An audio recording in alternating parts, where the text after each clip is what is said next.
வணக்கம் நேயர்களே, ஸ்ரீ குபேரன் டிவி நேயர்களுக்கு லட்சுமணன் அன்பு வணக்கங்கள். இப்போ நம்ம பார்க்க போகிறது வார ராசி பலன் 13ஆம் 19ஆம் தேதி வரை எப்படி இருக்க போகுது. டிப் ஆஃப் த வீக் மறக்காமல் பாருங்கள். இந்த வீடியோட லாஸ்ட்டில் ராசி பலன் பார்க்குறதுக்கு முன்னாடி மெயினாக ஒரு விஷயத்தை சொல்லிடுறேன். நீங்கள் ராசிக்கு பார்க்குறீங்க இல்லைன்னு ஸோ அது தப்பானா தப்பு இல்லை. அது ஒரு 40-45% தான் உங்களுக்கு பர்ஃபெக்டாக வரும். இப்போது நான் உங்களுக்கு இந்த பலன் சொல்லும்போது பார்த்தீங்கன்னா இந்த லக்னம்னு சொல்லுவேன். ஸோ நிறைய பேர் கன்ஃபியூஷனில் எனக்கு கால் பண்ணியிருந்தீங்க. ஸோ அதுக்காக தான் இந்த விஷயத்தை தெளிவாக சொல்லிடுறேன். லக்னம்ங்கிறது பார்த்தீங்கன்னா உங்களது ஜாதகத்தில் லான்னு போட்டிருக்கோம் கட்டத்தில். ஸோ சந்திரன் இருக்கிறது ராசி, லக்னம்ங்கிறது லான்னு உங்கள் ஜாதகத்தில் போட்டிருக்கோம். அதை எடுத்துக்கோங்க. ஸோ அந்த லாங்கிற ராசி என்னவோ அந்த ராசிக்கு பலன் பாருங்கள். இப்போ உதாரணத்துக்கு சொல்ல போகிறேன். இப்போ நான் மகர லக்னம், ஓகேங்களா, ரிச்சிக ராசி. ஸோ என்னுடைய சந்திரன் ரிச்சிகத்தில் இருக்குது, லக்னம்ங்கிறது மகரம். நான் ராசி பலன் பார்க்கணுன்னா எதுக்கு பார்க்கணுன்னா மகர ராசிக்கு பார்த்தேன்னா ரொம்ப சூப்பராக இருக்கும். ஸோ நான் சொல்கிற பலன்கள் அதே மாதிரி பார்த்திங்கன்னா அந்த லக்னத்துக்கு நீங்கள் எடுத்துக்கிட்டீங்க. இப்போ நான் மகர லக்னம் அனுபவம் நான் மகர ராசிக்கான பலன் பார்க்கும்போது அது 100% பர்ஃபெக்டாக இருக்கும். அதில் பலன் சொல்லும்போதே நான் சொல்லுவேன், இந்த சுக்கிர தேசை புத்தி அந்தரம் நடக்கிறவங்க, சூரிய தேசை புத்தி அந்தரம் நடக்கிறவங்க, இந்த தசா புத்தி அந்தரம் சொல்லுவேன். நீங்கள் என்ன தெரிஞ்சுக்கணுன்னா இந்த ராசி பலன் பார்க்குறதுக்கு முன்னாடி நம்ம என்ன லக்னம்ங்கிறத தெரிஞ்சுக்கோங்க. அந்த ராசிக்கு போய் நீங்கள் பாருங்கள். நம்பர் 1. நம்பர் 2, உங்களுக்கு என்ன திசை புத்தி அந்தரம் நடக்குதுங்கிறத நோட் பண்ணி வச்சுக்கோங்க. ஸோ இப்போ உதாரணத்துக்கு பார்த்தீங்கன்னா ஒரு சூரிய திசை நடக்குது, சந்திரன் அந்தரம் நடக்குது, ராகு புத்தி நடக்குதுன்னு வச்சுக்கோங்க. இந்த மூணுத்தையும் எழுதி வச்சுக்கோங்க. எழுதி வச்சு நீங்கள் பலன் பார்க்கும்போது நான் சொல்லுவேன் ராகு தேசை புத்தி அந்தரம் நடக்கணும், இப்படி நடக்கணும். இது சும்மா அப்படியே பக்கத்தை எழுதிக்கங்க. சின்ன இன்ஸ்டன் அப்படி எழுதிக்கங்க. மூணுத்தையும் கம்பைன் பண்ணிங்கன்னா அதுதான் சம்பவமாக நடக்க போகிறதுங்கிறத நீங்கள் ஈஸியாக தெரிஞ்சுக்கலாம். ஸோ இந்த மாதிரி பார்க்கும்போது ஒரு 90% பர்ஃபெக்டாக நடக்கும். இதில் எந்த மாற்றமும் இருக்காது. நீங்கள் பாருங்கள். ஸோ ராசி பலனை இப்படி பார்த்து பாருங்கள், ரொம்ப சூப்பராக இருக்கும். டிப் ஆஃப் த வீக் மறக்காமல் பாருங்கள். கும்பராசி. ஸோ கும்பராசிக்கு எப்படி இருக்கும்? ஸோ உங்களது ராசி அதிபதி சனி ராசியிலே இருக்குது. ஸோ 7 சனி அப்படிலாம் பயமுறுத்தினாலும் ஏன்னா நீங்கள் சோம்பேறித்தனத்தால் கொஞ்சம் டென்ஷன் ஆவீங்க. ஸோ உங்களுக்கு சோம்பேறித்தனம் தான் உங்களது பிரச்சனையை உருவாக்க போகுதுங்கிறது தான் 7 சனியோட மெயினான கான்செப்ட்டு. ஸோ பிரச்சனை உங்கள்கிட்ட தான் இருக்குது. அதை நீ கிளியர் பண்ணிட்டீங்கனாலே போதும். யாரை ரொம்ப மேஜராக பாதிக்கணும்? சனி திசை புத்தி அந்தரம் நடக்கிறவங்க கும்ப லக்னமாக இருந்து. ஸோ அவங்களுக்கு தான் கொஞ்சம் மற்றபடி ஒன்றும் பெரிய ப்ராப்ளம் கிடையாது. இதில் 7ஆம் அதிபதியான சூரியன் அவர் ராசியில் வர்றது கொஞ்சம் என்னென்னா கணவன் மனைவியினோட சின்ன கருத்து பேதங்கள், ஒரு சண்டை சச்சரவு வருவதற்கான வாய்ப்புகள் நிறைய இருக்குது. ஏன்னா சனி சூரியன் ஒன்றாக இணையும் போது இந்த மாதிரி விஷயங்கள் நடக்கும்.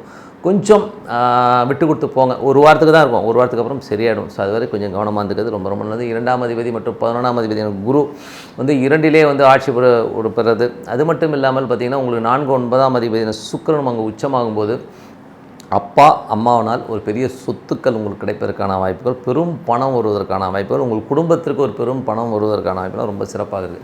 இது யாருக்கு நடக்கும் அப்படின்போது எனக்கு நடக்குமா கும்பராசி எல்லாருக்கும் நடக்காது. யாருக்கு நடக்கும்போது கும்ப லக்னமாக இருந்து சுக்கிர திசை புத்தி அந்தரம் நடக்கிறவங்க, குரு திசை புத்தி அந்தரம் ஒரு பெரும் பணம் வருவதற்கான வாய்ப்புலாம் ரொம்ப நல்லாவே இருக்குது. மற்றபடி 3ஆம் அதிபதி. ஸோ 3 மற்றும் உங்களுக்கு என்னென்னா செவ்வாய் 3ஆம் அதிபதி 4 இருக்கும்போது சொத்துக்கள் விற்பனை ஆகி ஒரு பெரிய லெவலில் பணம் வருவதற்கான வாய்ப்புகள் இருக்குது. 3ல் ராகு இருக்குது. பிரயாணங்களில் நல்ல லாபங்கள், பெரிய பணம் வருவதற்கான வாய்ப்புலாம் ரொம்ப நல்லா இருக்குது. ஸோ பிரயாணங்கள் பெரும் பணம் வருவதற்கான வாய்ப்பும் ரொம்ப நல்லாவே இருக்குங்க. இதில் 2-11ஆம் அதிபதிங்கும் போதே நல்ல பணம் தான். அதில் பார்த்திங்கன்னா சுக்கிரனுடைய சாரத்தில் குருவும் சுக்கிரனும் மீட் ஆகும்போது ஒரு பெரும் பணம் வரும். 4ஆம் அதிபதி மற்றும் 9ஆம் அதிபதியான செவ்வாய். ஸோ 10ஆம் அதிபதியான செவ்வாய். ஸோ 4 மற்றும் 3 மற்றும் 10ஆம் அதிபதியான செவ்வாய் உங்களுக்கு 4ல் இருக்கனால புதிய ஒப்பந்தங்களால் ஒரு பெரிய பணம் வருவதற்கான வாய்ப்பும் ரொம்ப நல்லா இருக்குது. ஏன்னா அந்த ஒப்பந்தங்களால் நல்ல லாபங்கள் வருவதற்கான வாய்ப்பு நல்லாவே இருக்குது. ஸோ 3 10ஆம் அதிபதி 4ல் இருக்கும்போது நல்ல ஒரு விஷயங்கள், நல்ல ஒரு பணம் வருவதற்கான வாய்ப்பு நல்லா இருக்குது. ஸோ 4 மற்றும் 9ஆம் தேதியான அப்பா அம்மானால் ஒரு பெரும் பணம், ஏன்னா 4-9 அப்பாவும் அம்மாவனாலும் ஒரு பெரும் பணம் வருவதற்கு, அதுவும் குடும்பத்திற்கு வருகிற பூர்வீக சொத்து இந்த மாதிரி விஷயங்களால் நல்ல பணம் வரும். வண்டி வாகனங்கள் விற்பனை பண்ணுறவங்க, ஸோ வண்டி வாகனங்களை வச்சு இந்த ட்ராவல்ஸ் நடத்துகிறவங்க, இவங்களுக்கெல்லாம் ஒரு பெரும் பணம் வருவதற்கான வாய்ப்பெல்லாம் இருக்குது. ஸோ அதை நீங்கள் கரெக்ட் பண்ணிட்டாலே ரொம்ப சூப்பராக இருக்கும். மற்றபடி 5 மற்றும் 8ஆம் அதிபதியான புதன் 12ல் இருக்கும்போது குழந்தைகளால் கொஞ்சம் செலவுகள் ஏற்படும். அது ஒன்றுமே பண்ண முடியாது. நடாது இப்படி பண்ணிட்டானுங்களேங்கிற மாதிரி ஒரு விஷயங்கள்லாம் வரும். பட் என்ன பண்ணுறது, ஃபேஸ் பண்ணி தான் ஆகணும். ஸோ குழந்தைகளை கொஞ்சம் பிரச்சனைகள் ஒரு ஸ்ட்ரெஸ் வரும். அது முதல் குழந்தை தான் ரொம்ப பிரச்சனை பண்ணும், மற்ற எல்லா குழந்தையும் சொல்ல முடியாது. இது யாருக்கு ரொம்ப பாதிக்கும் போது கும்ப லக்னமாக இருந்து புதன் திசை புத்தி அந்தரம் நடக்கிறவங்க கண்டிப்பாக பாதிப்பதற்கான வாய்ப்பு நிறைய இருக்குது. ஸோ 6ஆம் அதிபதிக்கு வந்து குரு சுக்கிரனுடைய பார்வை இருக்கிறனால வேலையில் நல்ல மாற்றங்கள், பெரும் பணம் வருவதற்கான வாய்ப்பும் ரொம்ப சிறப்பாக இருக்கும். ஸோ நல்ல பணம், நல்ல ஒரு பணம் வந்து உங்கள் பாக்கெட்டை நிரப்புவதற்கான வாய்ப்பும் ரொம்ப சிறப்பாக இருக்குது. 7ஆம் அதிபதியான சூரியன், ஸோ 7ஆம் அதிபதியான சூரியன் வந்து உங்களுக்கு வந்து 12லேருந்து ராசிக்கே வரார். ஸோ அது வந்து என்னென்னா சனி சூரியன் ஒன்றா இருக்கும்போது கணவன் மனைவிக்கு நடுவில் ஒரு சின்ன ஸ்ட்ரெஸ் வரும். அதே மாதிரி வியாபாரம் பண்ணுறவங்க வந்து இந்த வாரம் ரொம்ப கவனமாக இருங்க. கஸ்டமர்கிட்ட வந்து கொஞ்சம் எமோஷனாகவும் ஸ்ட்ரெஸ்ஸாக பேசுவீங்க. இது யாருக்கு நடக்கணும் போது கும்ப லக்னமாக இருந்து சூரிய திசை புத்தி அந்தரம் நடக்கும், சன்னை புத்தி அந்தரம் நடக்கிறவங்க கொஞ்சம் கவனமாக இருக்கிறது ரொம்ப அவசியம். ஸோ அந்த எமோஷனுங்கிறது தானாக வரும். ஓகேங்களா? 8ஆம் அதிபதி 12 கொஞ்சம் எதிரிகளால் கொஞ்சம் லாஸஸ் வரும். கொஞ்சம் கவனமாக இருங்க, அலர்ட்டாக இருக்கிறது ரொம்ப அவசியம். இது யாருக்குன்னும் போது கும்ப லக்னமாக இருந்து புதன் திசை புத்தி அந்தரம் நடக்கிறவங்க ரொம்ப கவனமாக இருக்கக்கூடிய ஒரு காலகட்டங்கள் தான். கொஞ்சம் விரயங்கள் வருவதற்கான வாய்ப்புகள் நிறைய இருக்குது. 9ஆம் அதிபதி சுக்கிரன் வந்து 2ல் இருக்கும்போது அப்பா உடையதுனால் நல்ல சொத்துக்கள், வெளிநாடுகளால் ஒரு பெரும் பணம் வருவதற்கான வாய்ப்புலாம் ரொம்ப நல்லா இருக்குது. ஸோ ஃபாரினில் இருக்கவங்க வந்து ஒரு பெரிய பணம் வரும். இது யாருக்கு நடக்கணும் போது கும்ப லக்னமாக இருந்து சுக்கிரன் திசை புத்தி அந்தரம் நடக்கிறவங்களுக்கு ஒரு பெரும் பணம் வருவதற்கான வாய்ப்புகள் ரொம்ப நல்லா இருக்குது. ஸோ அது ஒரு நல்ல ஒரு விஷயந்தான்.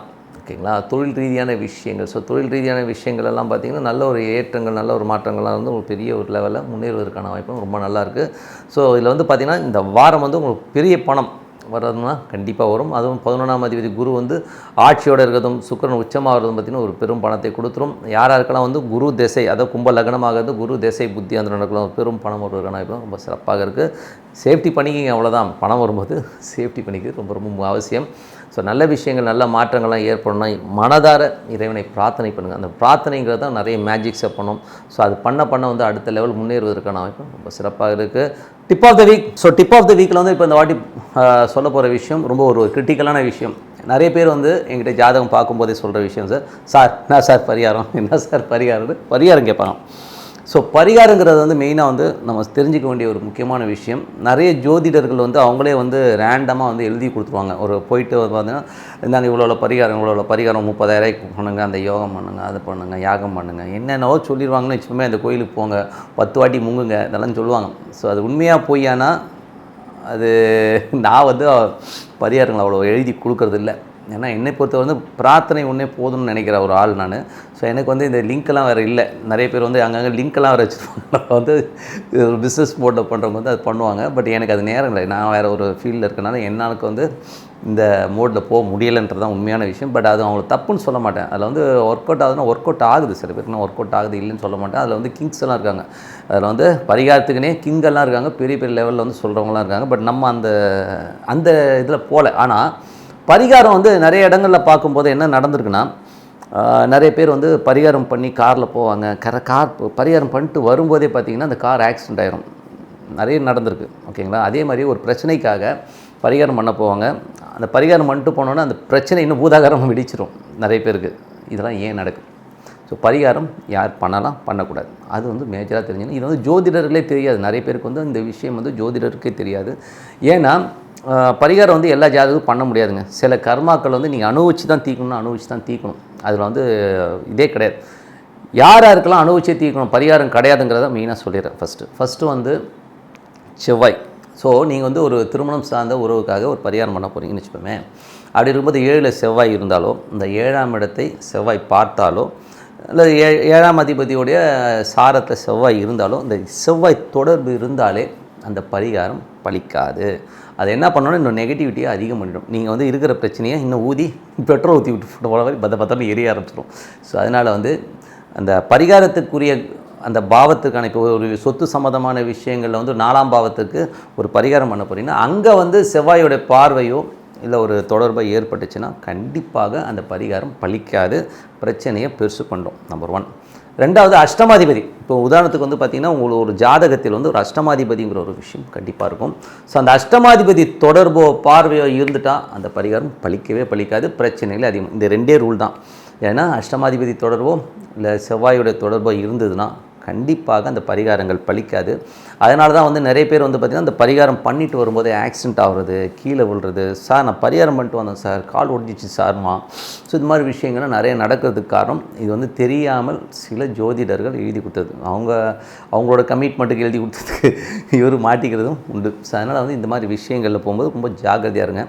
எந்த ஜோதிடர்களுக்கே நான் சொல்கிறது என்னென்னா, முதல்ல இதை பார்த்துருங்க. நீங்கள் பரிகாரம் எழுதிக்கங்க, சம்பாதிச்சிங்க, அதெல்லாம் அடுத்த விஷயம். ஸோ நம்ம வந்து அதை பற்றி நம்ம எதுவுமே சொல்ல போகிறது, அதில் வந்து நல்லது இருக்குது, கெட்டுதல் இருக்குது, அதெல்லாம் ஓகே.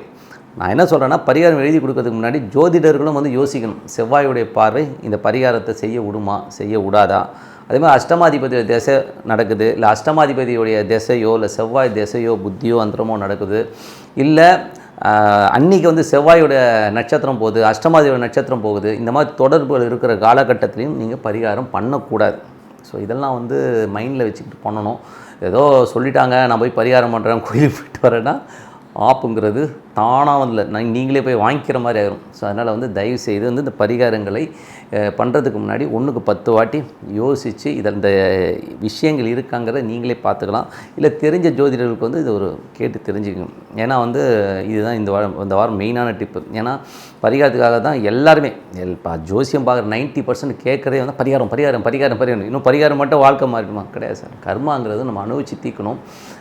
உதாரணம் சொல்லப்போனால் ரமண மகரிஷி இருந்தார். ஸோ அவருக்கு கேன்சர் வந்ததுங்க. அவரை விட ஒரு பெரிய மகான் நம்ம பார்க்க முடியுமா? நம்ம இப்போ பார்த்தாலும் ஸோ அவருக்கே வந்து அது கேன்சர் இருக்கும், அந்த வழியை நான் வந்து அனுபவிச்சு தான் ஆகணும் அப்படின்னு சொல்கிறார். அதே மாதிரி வந்து சங்கராச்சாரியர், ஸோ அவரும் வந்து காஞ்சி பெரியவரும் பார்த்திங்கன்னா நிறைய இடங்களில் சொல்லும்போது சில கர்மாக்களை நம்ம வந்து அனுபவிச்சு தான், அவருக்கே சில உடல் நல குறைவுகள்லாம் வரும்போது சொல்வார், இல்லை பரவாயில்ல நான் இதை அனுபவிக்கிறேன், இதை நான் வந்து இந்த கர்மாவை நான் அனுபவிச்சு தான் ஆகணுங்கிறது விதி.